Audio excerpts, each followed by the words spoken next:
ามแนวชายแดนไทยกัมพูชาเพื่อติดตามการช่วยเหลือเยียวยาและความต้องการของประชาชนในพื้นที่จังหวัดบุรีรัมย์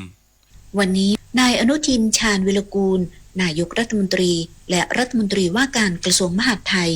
มีกำหนดลงพื้นที่จังหวัดบุรีรัมย์เพื่อติดตามการช่วยเหลือและพบปะประชาชนที่ได้รับผลกระทบจากสถานการณ์ความไม่สงบบริเวณชายแดนไทยกัมพูชา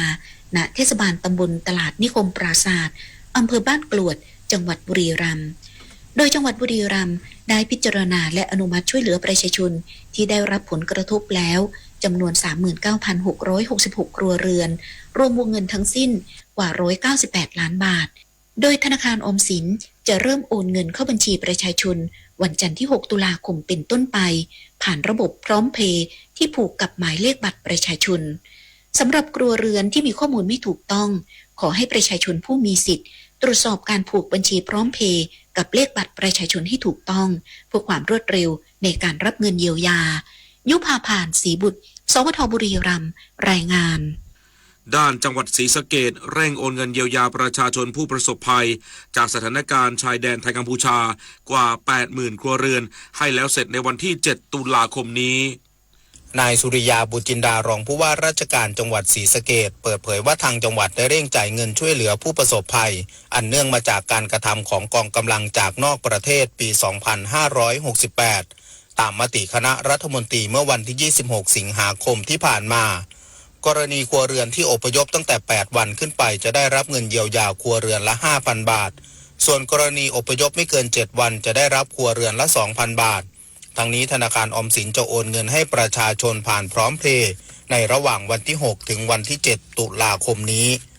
สำหรับจังหวัดศรีสะเกษมียอดผู้ลงทะเบียนขอรับเงินเยียวยาที่ผ่านความเห็นชอบจากคณะกรรมการช่วยเหลือผู้ประสบภัยพิบัติจังหวัดแล้วจำนวน 84,972 ครัวเรือนได้รับการอนุมัติแล้วจำนวน 81,738 ครัวเรือนจะได้รับโอนเงินในวันที่ 6 ตุลาคมจำนวน 37,297 รายและวันที่ 7 ตุลาคมจำนวน 44,441 รายวีรชัยศิริกาสวทศรีสะเกษรายงานกรมอุตุนิยมวิทยาแจ้งเตือนหลายพื้นที่ของประเทศไทยยังคงมีฝนตกหนักจากอิทธิพลของพายุแมทโมโดยเฉพาะภาคเหนือขอให้ประชาชนเฝ้าระวังน้ำท่วมฉับพลันน้ำป่าไหลหลากนายสมควรต้นจานผู้อำนวยการกองพยากรณ์อากาศและรองโฆษกกรมอุตุนิยมวิทยากล่าวถึงสภาพอากาศในระยะนี้ประเทศไทยยังคงได้รับอิทธิพลจากพายุโซนร้อนแมทโมซึ่งกำลังเคลื่อนตัวเข้าสู่ทะเลจีนใต้ตอนบนมุ่งหน้าสู่เกาะไหหลำและคาดว่าจะขึ้นฝั่งที่ตอนใต้ของประเทศจีนหรือบริเวณตอนบนของประเทศเวียดนาม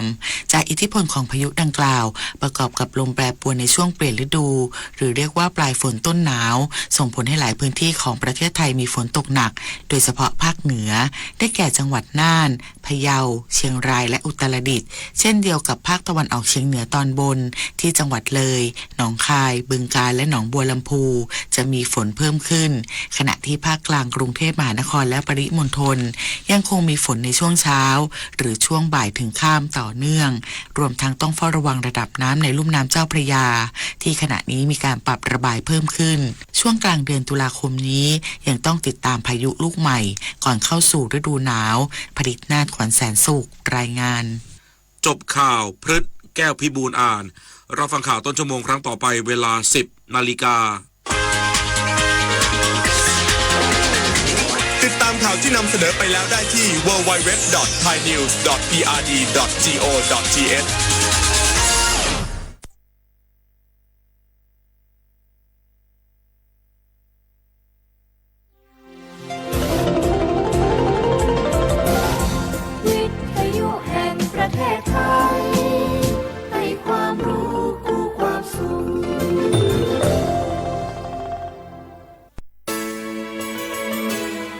สถานีวิทยุกระจายเสียงแห่งประเทศไทยจังหวัดเชียงใหม่ AM 1476 กิโลเฮิรตซ์สถานีวิทยุภาคภาษาชาติพันธุ์แห่งเดียวในประเทศไทยที่มีความทันสมัยเชื่อถือได้สร้างอัตลักษณ์กลุ่มชาติพันธุ์สู่สากล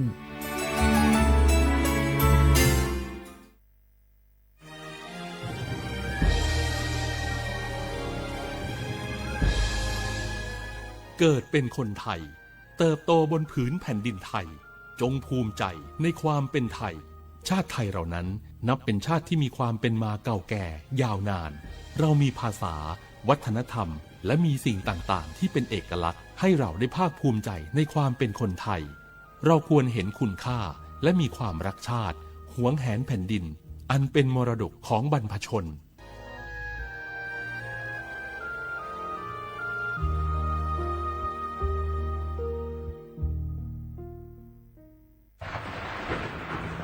ฝนตกหนักน้ำท่วมภัยธรรมชาติที่เราหลีกเลี่ยงไม่ได้แต่เราสามารถเตรียมตัวให้พร้อมเพื่อความปลอดภัยของทุกคนในครอบครัวได้ก่อนน้ำมาเตรียมตัวให้พร้อมเก็บของสำคัญขึ้นที่สูงเช่นเอกสารสำคัญเงินสดและสิ่งของจำเป็นอื่นๆและถ้าหากบ้านอยู่ในพื้นที่เสี่ยงให้ติดตามข่าวสารจากทางราชการอย่างใกล้ชิดเตรียมไฟฉายแบตเตอรี่สำรองวิทยุสื่อสารและยาสามัญประจำบ้านไว้ให้พร้อมและอย่าลืมตรวจสอบเส้นทางอพยพที่ใกล้ที่สุดด้วยขณะเกิดน้ำท่วมอย่าเดินฝ่าน้ำที่ไหลแรงหลีกเลี่ยงการสัมผัสกระแสไฟฟ้าและหากต้องอพยพให้ปฏิบัติตามคำแนะนำของเจ้าหน้าที่อย่างเคร่งครัดเมื่อภัยผ่านพ้นตรวจสอบความเสียหายของบ้านและทำความสะอาดเพื่อป้องกันโรคที่มากับน้ำท่วมเตรียมตัวให้พร้อมก่อนภัยมาถึงเราจึงจะปลอดภัยด้วยความปรารถนาดีจากสำนักงานประชาสัมพันธ์ที่ 3 กรมประชาสัมพันธ์ในยุคที่เทคโนโลยีก้าวกระโดดโจรออนไลน์ก็ก้าวตามมาติด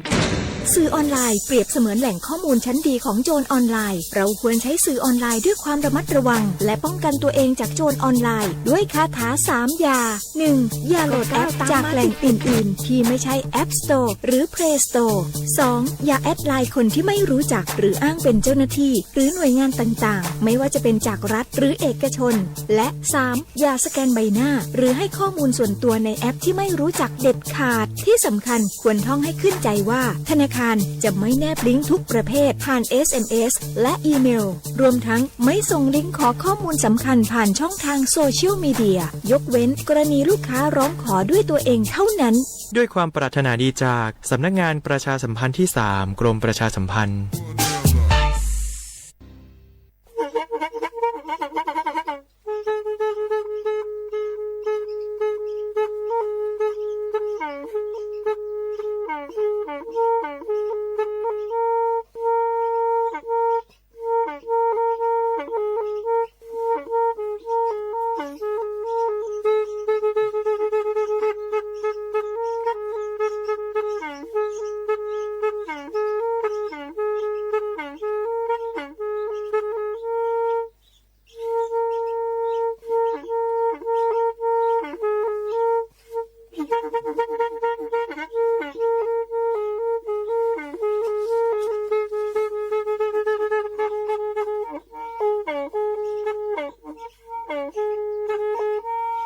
แทอี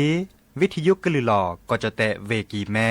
ตะกะโทนลุยกะจานยุ่ยชื่อคือกิโลเฮิรตซ์ตาเชอกระต่อเปอปากระหลือปากระยอกหลอกตืออีสู้อเมญาเปก็เห็นเหล่านั้นแล้วตาสูมือซ้ำมือตากระเจาะตาละแก็บดูแก็บโผล่และติเลื่อนนกออัตโคเนและกะนาหลอเจอบาค่าคือตาสูมือซ้ำมือสก้อเนาะ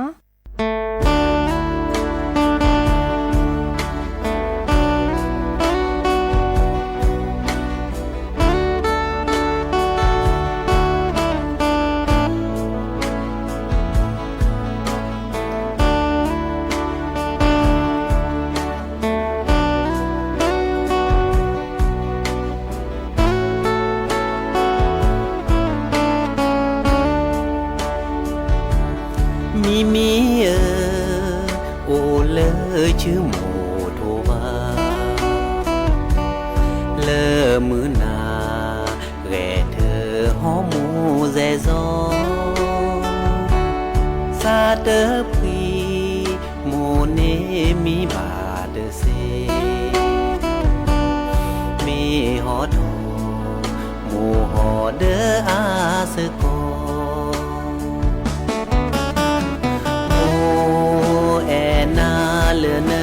นอชีเตอพักลีสิพาเอซีโมลือโพดอนีดอเอลือเกโมเอโจเอเนแพเลเนอ โลโบอาคาโมซาหาลีโกลหาลีทวาหาออซีออปีหาออยาบาเลอมือนาหมูเนมีเดอเนบาโมเอนาเลเนนอจีเตอพาคลีสิพาเอซีโมลือโพดอนีดอเอลือเกโมเอโจเอเน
เดอมิชเปิดดอปือแหวมือกับพาตีพือพีโรมอสก็ปราโดกนาตาโพปรากวาดอตาโพปรากลือปรากญอกอกา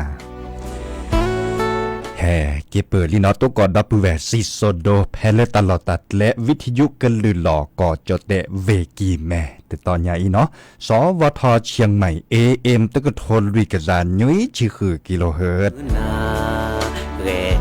อย่าจอซาปิเสมอเฉลิมสิริวงศ์ชัยแฮตโกะดับปือแวควินนารีและติเลออนาริตชีแต่เดี๋ยวนี้ไงโลลอซาเลมือคืนนี้เนาะวันที่4ตุลาคมนี่ขี้กระโทษใจกระจาคือชิโกะแกมือนี้มือซอเลอร์วันหยุดราชการบัชชาจะแฮแกเนปือพแวพกมอสกอซิโซโดละนเมโลบาตัวโดดตัวโจลอดซาดยาเดโทรศัพท์แฮคอเซเจเบอร์โทรศัพท์0532760007วะแซเซอร์คีนุยคือวะวะนุยโอมิชอปเปอร์ดับเบิลเวลและขนาดวิทยุ FM 103.50 เมกะเฮิรตซ์ก็กาเจขอคอดเลย FM 104.25 เมกะเฮิรตซ์มีกี่เนาะตาการเลือกกว่าดอกกันเลยออนไลน์อ่ะปูดไลค์แชร์เฮกิเห็บบ้านเราสักเว้เราตากตัวเว้คือเกวตัวโดดตัวโจเราซะเนาะเลอมือนาหมูเนมีเดอแต่สวิเลอร์จะแปลคือปือโพแวโพอาโตโคมุขอได้เพลย์เมวดาเลอสระกลินนี่อาตาอามิเลมิเมียบาก็คือไตตากวิเลอโมปาเฮลอนและติเลอโพเลลีเนาะ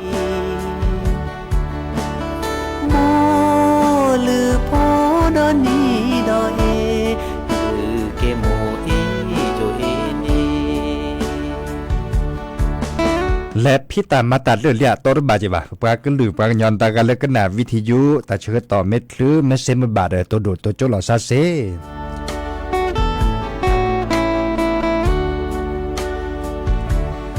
เจอกระแทกต่อผ่านเลยตาสุมือซ้ำมือตาสวิตซาเชิญตาโอ้ยดาตบลื้อแล้วเถอะเนาะแล้วก็ต่อโอบิโอซาลอดเจตโจเนาะ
chi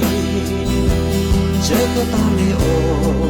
vừa cơ đi nó xa lệ cho chưa ya sắp bên nó ya cơ ghé chờ ta cơ gió hết từ có ya có bố đi sau lời nhớ cơ sen ya tao chụp lên cơ khó để nào từ lời để kêu ya mòn ngơ ta le me ti wa sao để ở ni ye khi mi sa su me ye na lo qua do na to si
qua thó của đó nơi ta ở lê qua lơ cơ la ở đào e qua thó của đó nơi ta ở đi qua lơ cho y a tao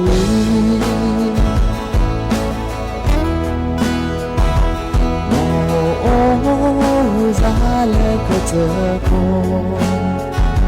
ta bò ta nhỏ để đỡ ô giờ ta ôm ra lệ có bên giờ kia giờ bò để đỡ bên thôi tớ cho nhà ý ta tớ ô đô ta tớ về giờ mê cho một chi lo xa cỡ lỡ giờ si a la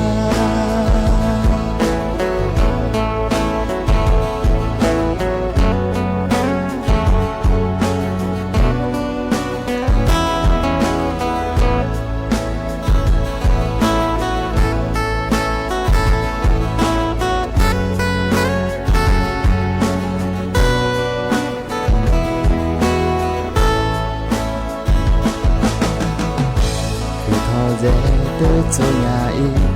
ta tớ ô đô ta tớ ghê giờ me cho mo chi lo sa le ye si a wo la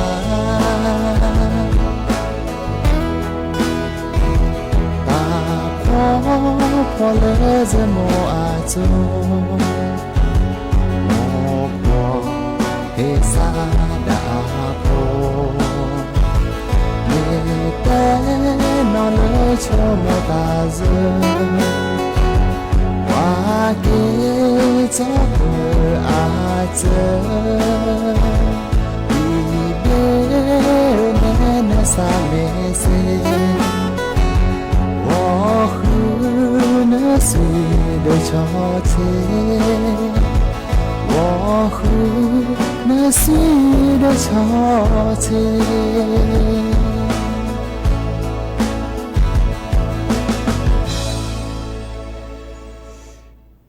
cái từ li nó ta sắp vị sự gì sự nhổ quả lơ cơn là để về đã đi nè đờ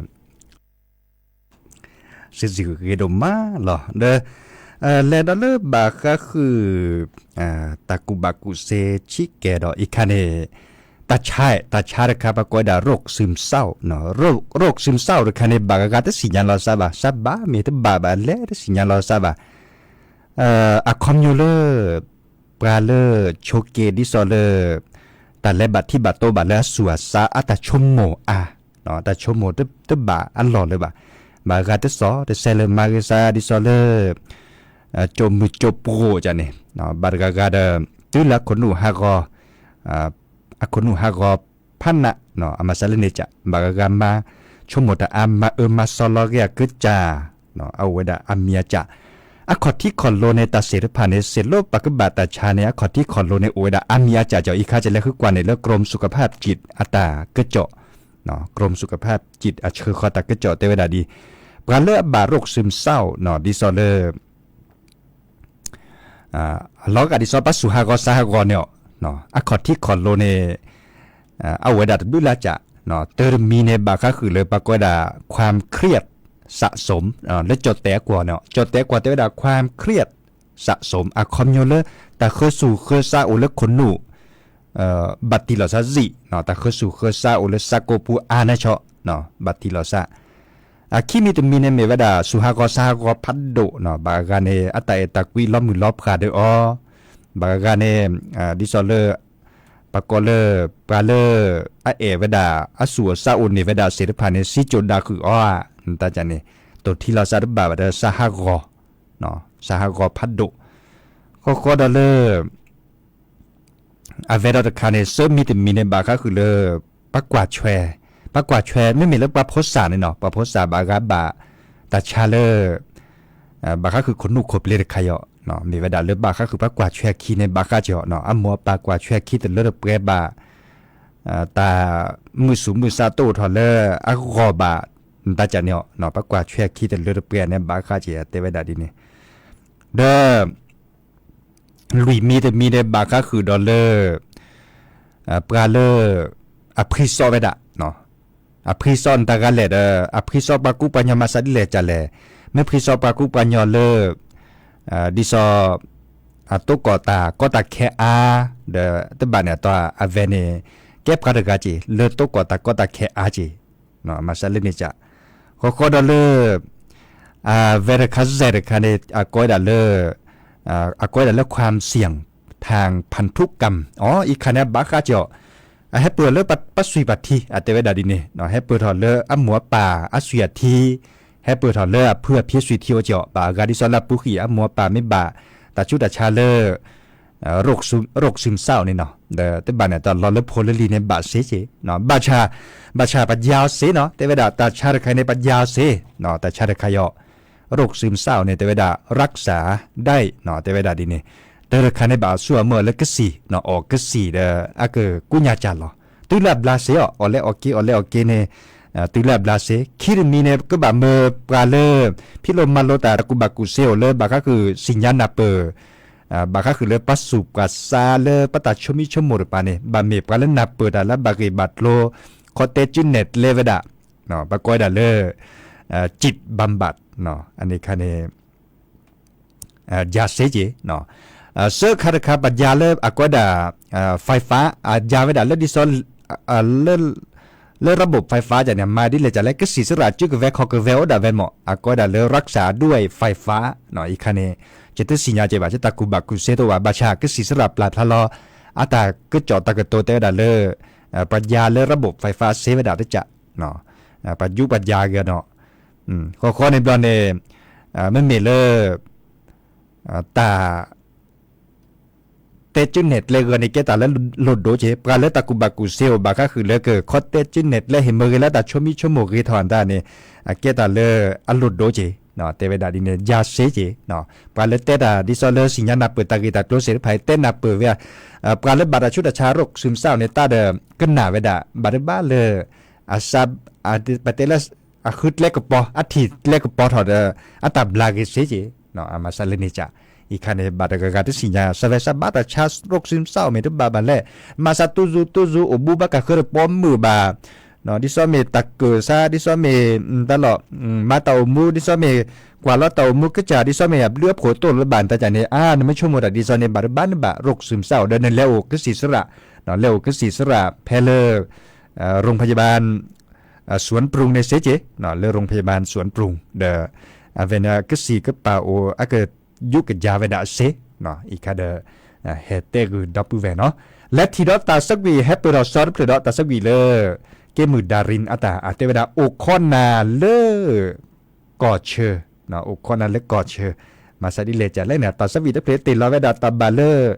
ติลอเวดามึนไหนแล้วก็เนาะติลอเวดาเล YouTube อ่ะปูดิแนวโคในชื่อเกินเบอร์เลปื้อพอเวพลแลกันหนาดอกว่าน้องดารินอาตาสักวีเนาะโอคอนาเลกอเชเตเวดาดิเน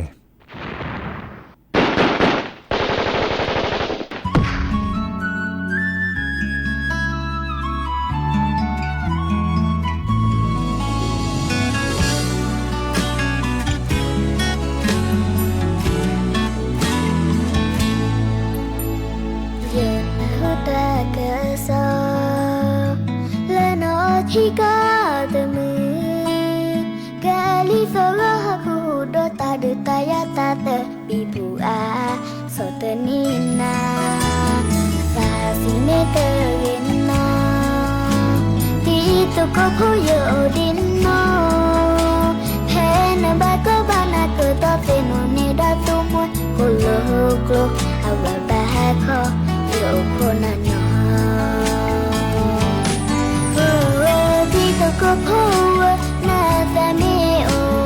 ให้ฮาลูกเวนี่เลยโยโอโยก็เวกิแม่ก็เสียที่พอโกลว่าบ้าคอเยอะก็โคน่านอ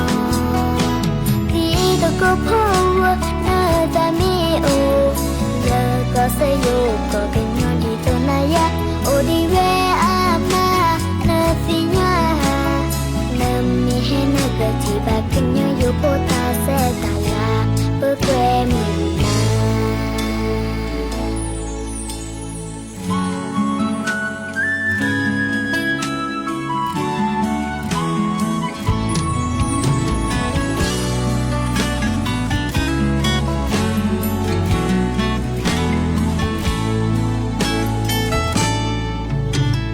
เดินหัวตาเกษรและนอที่ก็เตมือกาลิฟอร์ฮักฮูโดตาดูตายาตาเตปีบูอาโซเตนีนาฟาซิเนเตเรนนาตีตุโกโพโยดินโนเฮนบาโกบานาโกตอเฟโนเนดาตุมวยโคโลโกลอาวาบาโคโยโคนาโนที่ตัวก็พอว่าน่าจะไม่โอให้ฮาลูกเวนี่เลยโยโอโยก็เวกิแม่ก็เสียที่พอโกลว่าบ้าคอเยอะก็โคน่านอที่ตัวก็พอว่าน่าจะไม่โอเยอะก็เสียโยก็เป็นยอนที่ตัวนายะโอดีเวอามา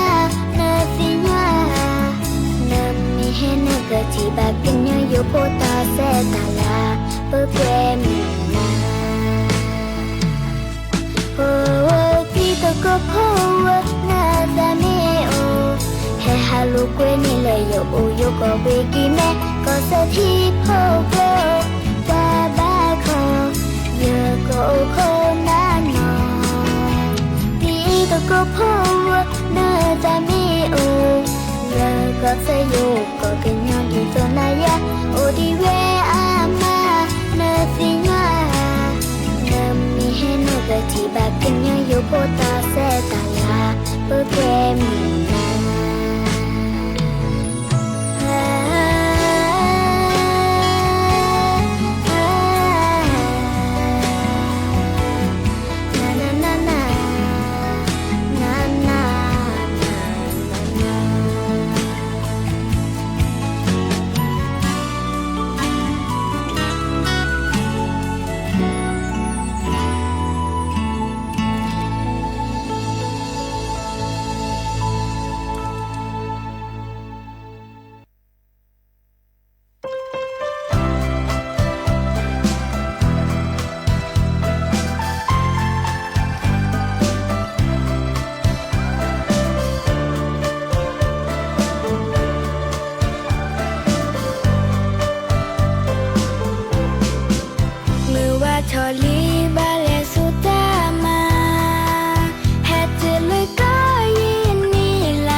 ตาสวีเลอสะจือทอเลอฮีลอลีอาเตเวดาดีเนาะเกมือคีอาตากว่าจะเชื่อตอนเล็บพัดเลยเนี่ยดอปูเวเนาะเดจิบดิจิบโคปูโพเวโพก็ปูก็ตอนเลอแฮปกเลอก็ฮือกันยาเกไปตลอดตัดเละแต่ตอนยาอีจะก็แต่ก็ต่อพาเกดอลเลอตาสวีเลอก็เตอเตเปลือดเนาะเตเวดามีเวดาเลอปึ้มเมปลาเกินยอเนาะเปิ้นเมปลากินยอหัวข้อในบอลในตาสวีเตเพลมันก็เตตะแค่ขอกันแลกันเล่นลืนเลทาตาติตาชื่อก็ตอนเลเนาะมอนโกโชเพลเบมือซับคือมุขอพัดดับแวกก็โดกันนาและพัดตีชนรปาอะอุลืมมาทาเดเซดาคอเนาะเปก็แปลกอยู่นะเนาะตกกอลซันเลยแค่มาหาคุณนาริตินุยนาริตาบลูเนาะ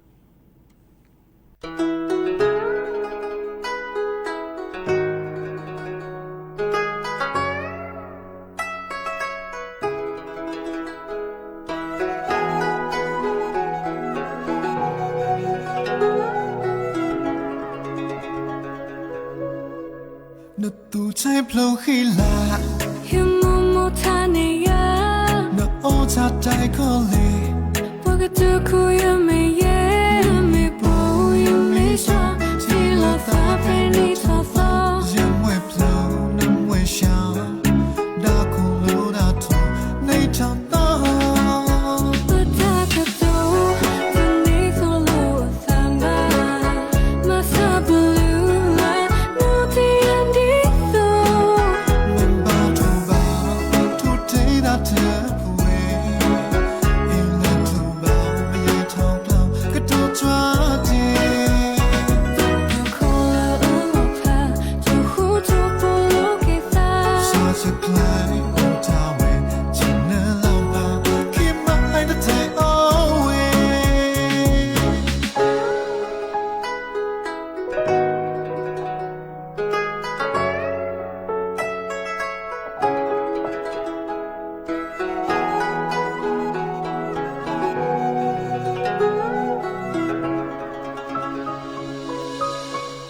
นักตูใช้เพลงขี้ลา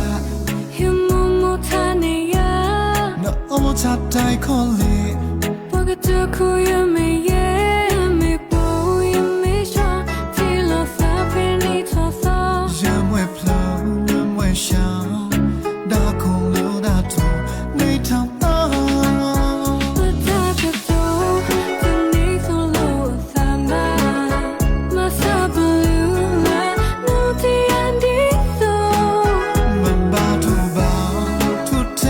เธอป่วย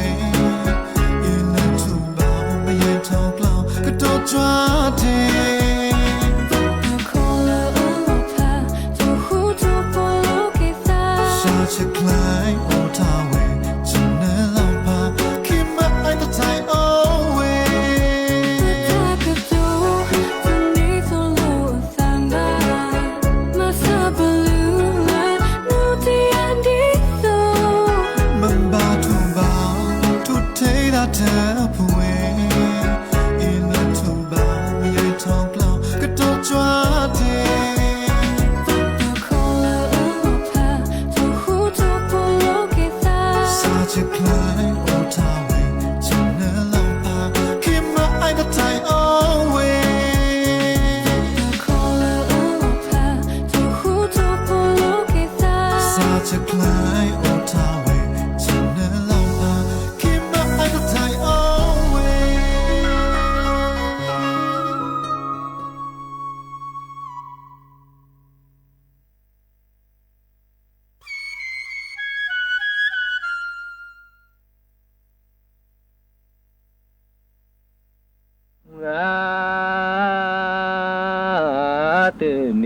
jadi lepas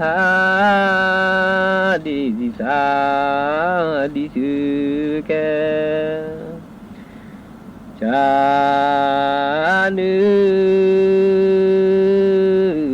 mu janu baca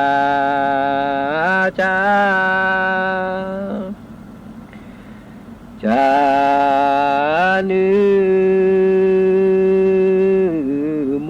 janu baca la ตุนาจีลานึเมชอดูพอจีโอจอกวานากีชาลือจอกิวดูนาชาลือจอกิวดูลาปีกุลตุนาจี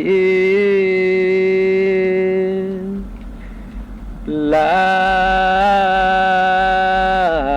นึเมชอดูพอจีโอจอกวานากีดูกีลีพอพอลืมูดูกีลีพอพอลืกรูเปเลวาเนีย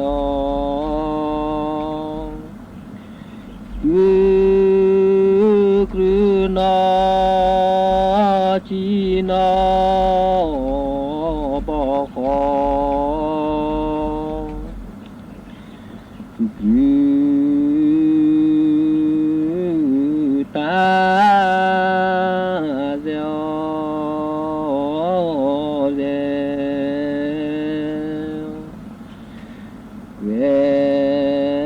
กี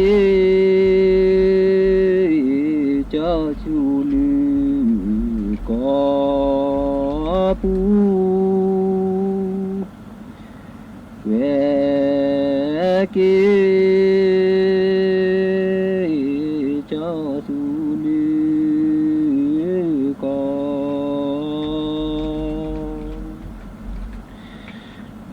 กรูเป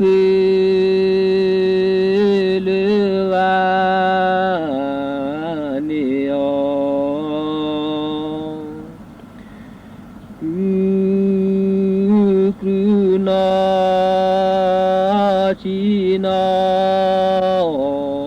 บอคอกรู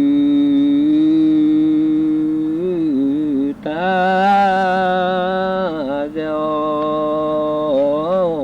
เจอามีขอที่ดูเพลราเมขอที่ดู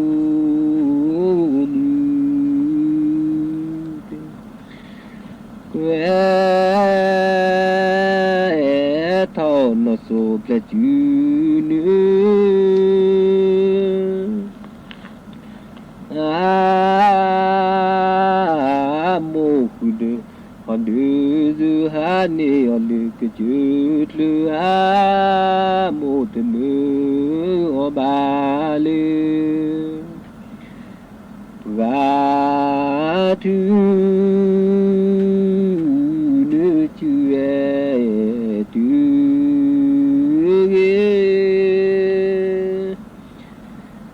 วาทู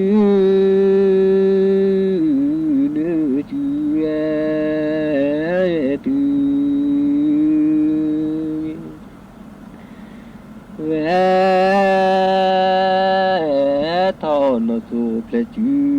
เนื้อโมกุลอันเดซูฮานีอันเลกจุดลือโมตเนอบาเลวา มีดีพอเปรลือดูวามีดีพอเปรลือเวทอนเชดนอชคอ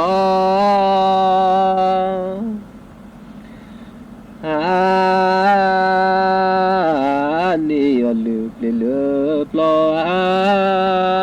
มูหลอสักญอดีแน่ตึกยอลูมูดีแน่ตึกยอลูเวทอนเชดนอชคอนี่อลึกเลือปลอมูหลอสักญอวามีดีพอทูสุเรวามีดีพอทูสุเวทอสฟาเรบูบู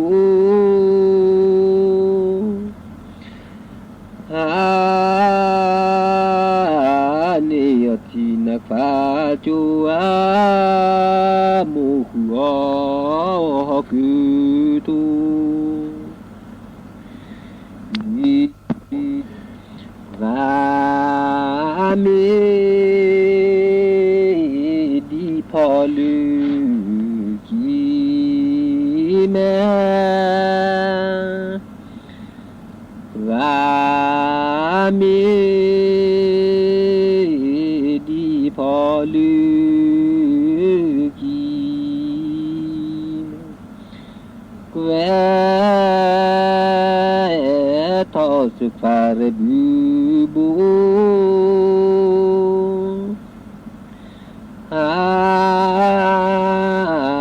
นี่ยทีนักฟ้าจูอามูหัวคือตูดีนะ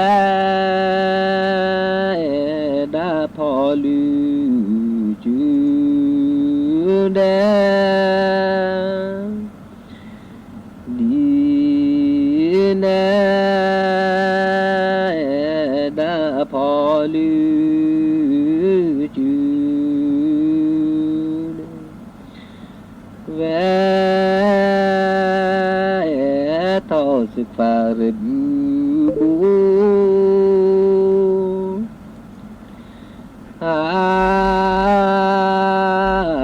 นี่ยทีนักฟ้าจูอามูหัวคือตูวามีดีพอมีพอถึงวามีดีพอมีพอถึงดีนึลอย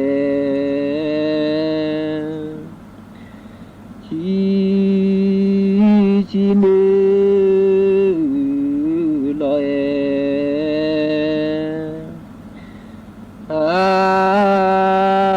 นี่ยทีวันย้อนเยอา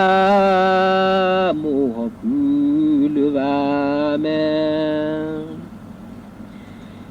ดีแน่ดาจอมูชูเดดีแน่ดาจอมู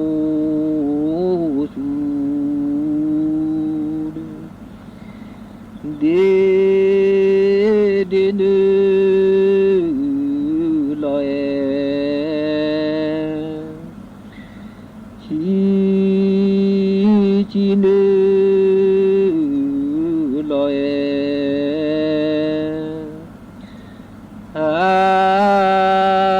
นี่ยที่วันย้อนเจ้ามูบูลบาเม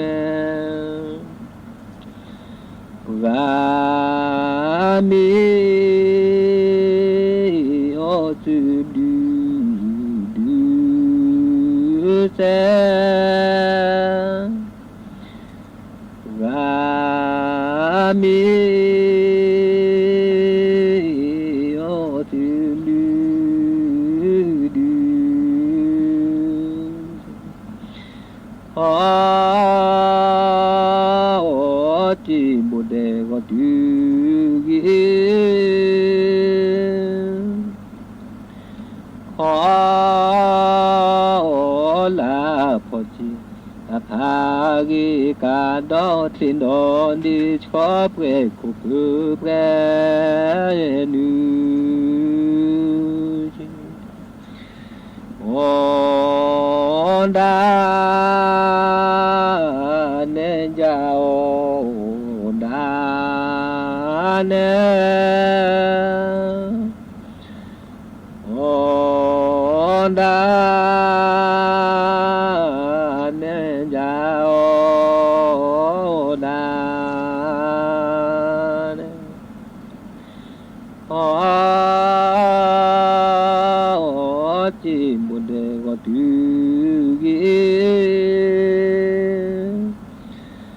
ขอ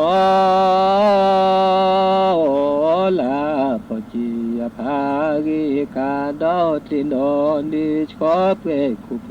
เปรนูวามีโอดีสา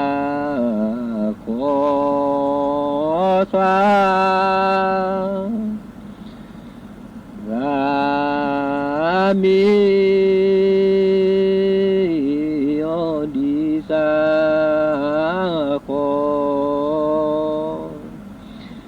จิมอนา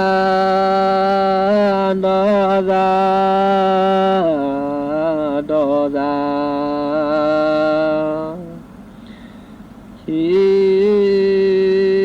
จูกุตุบันุสานุสาวดอลือกาโอเนตุกิกวาเนมลาโอเนตุกิกวาเนมลาวามีติลือโอลือซอวามีติลือโอลือซอที่ถือแจจิโนเจปิปูเอนีเจบูเจตูเจสุลาแควกว่าเมลอกาลือดีแน่ดาลือตากูลา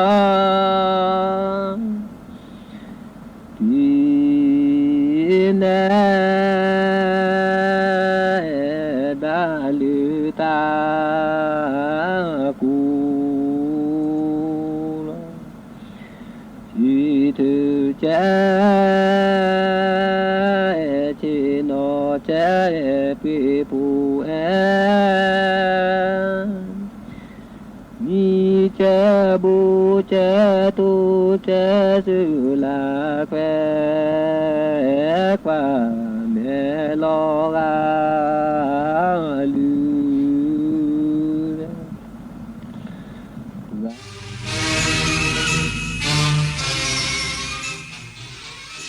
รับฟังข่าวต้นชั่วโมง 10 นาฬิกากับพฤษแก้วพิบูลครับ